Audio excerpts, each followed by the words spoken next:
En los años 50, la radio mantenía su enorme popularidad a pesar de la presencia amenazante de la televisión. Una gran audiencia seguía fiel a aquel misterioso aparato que acompañaba los momentos más importantes de su vida.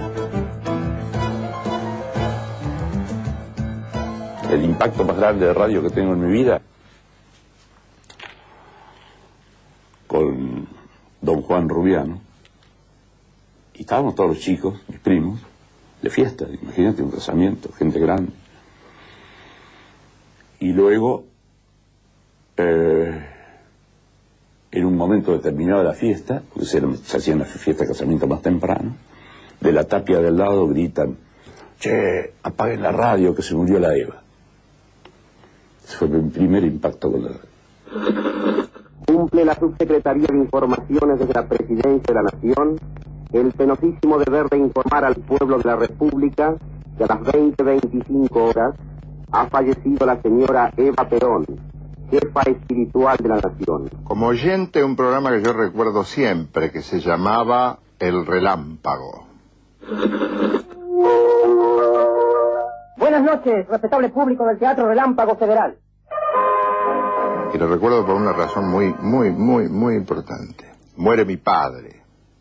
Mi padre muere a los 46 años, mi madre tenía 40.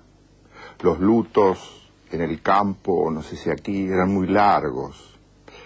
Las mujeres se vestían todas de negro, mi madre, medias negras, zapatos negros, traje negro, el velo, el sombrero.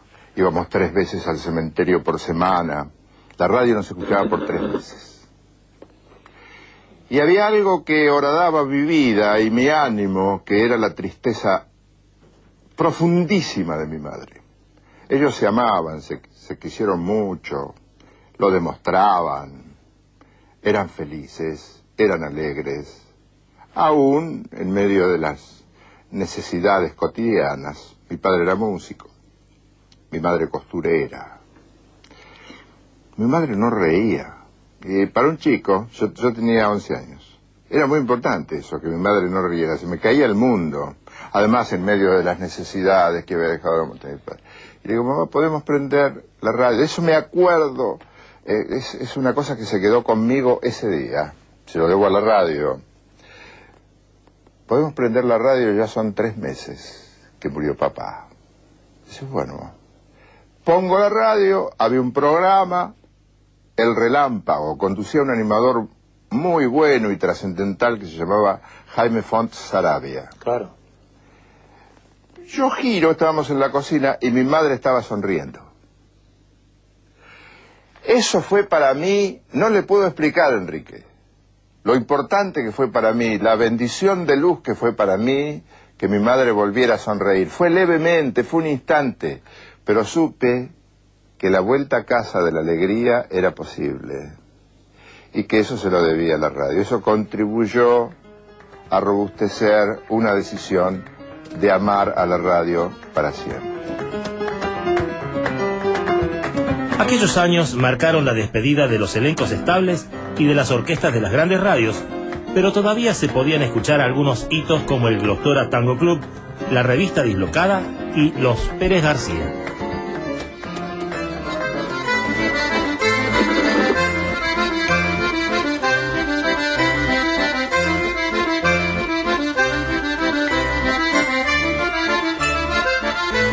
¿Cómo era el aparato receptor de su casa? La radio, el aparato. Ah, el aparato. Sí. El aparato de radio. Es otra historieta. Nosotros no teníamos plata para comprar radio. Entonces un tío mío, y yo estaba desesperado por escuchar la radio, iba a la casa de los vecinos a escuchar radio. Entonces un tío mío quería vender el aparato que tenía, que estaba en un poquito en mejor posición que nosotros, para comprarse uno nuevo porque él lo había comprado usado. Entonces mi padre se lo compró a 5 pesos por mes en 3 cuotas. Y una tarde aparece, ya va a venir la radio, va a venir la radio, va a venir la radio. Entonces estábamos todos expectantes. Y aparece mi padre con la radio, que parecía que traía un bebé.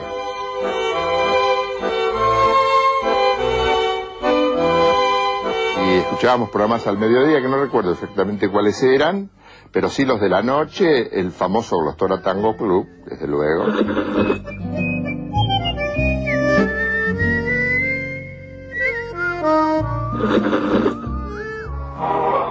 Y mejores peinados, Glostora. Para más y mejores tangos, el Glostora Tango Club.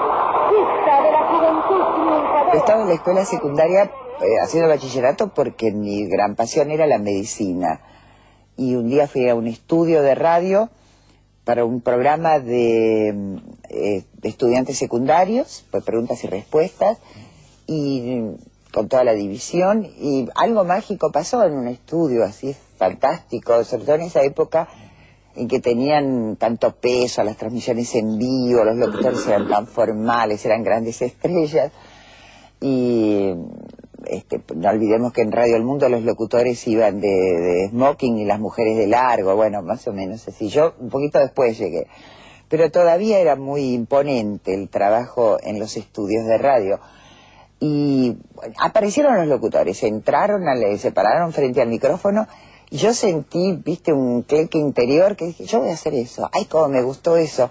Y a partir de ese momento salí del estudio y empecé a decirle a mis compañeras, yo voy a ser locutora, yo voy a ser locutora. Sí, sí te escucho. Mélodie d'amour chante le cœur de Manuel. Los shows en vivo declinaban, pero el golpe de gracia lo aceptó la dictadura de Juan Carlos Onganía. En 1967 impuso una ley de racionalización que prohibía esas presentaciones públicas en la radio.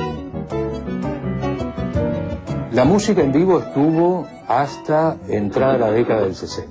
Decía que estuvo hasta comienzos de la década del 60, últimos años de la década del 50, tanto en programas dedicados al bolero, como en programas dedicados al jazz, como a la música folclórica, como a la música ciudadana.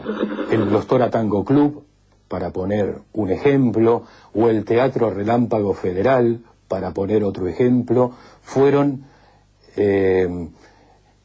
hitos en esto de poner al aire programas de música desde los auditorios de la radio, con la asistencia del público en vivo, y para una propagación que a través de las cadenas radiofónicas alcanzaba buena parte del territorio argentino. Mi padre trabajaba en muchas orquestas y era un músico que por suerte tenía mucho trabajo.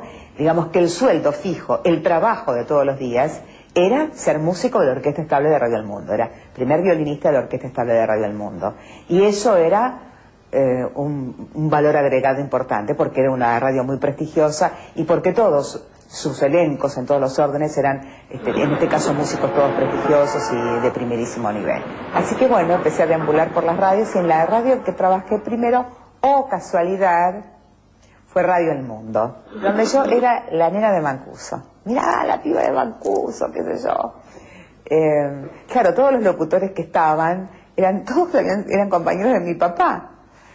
Y aunque ya mi papá no estaba más en la radio, porque bueno, había un señor que fue secretario en esa época, Federico Frischnet, que había declarado imprescindibles todas las orquestas y los elencos estables de todas las radios. Así es.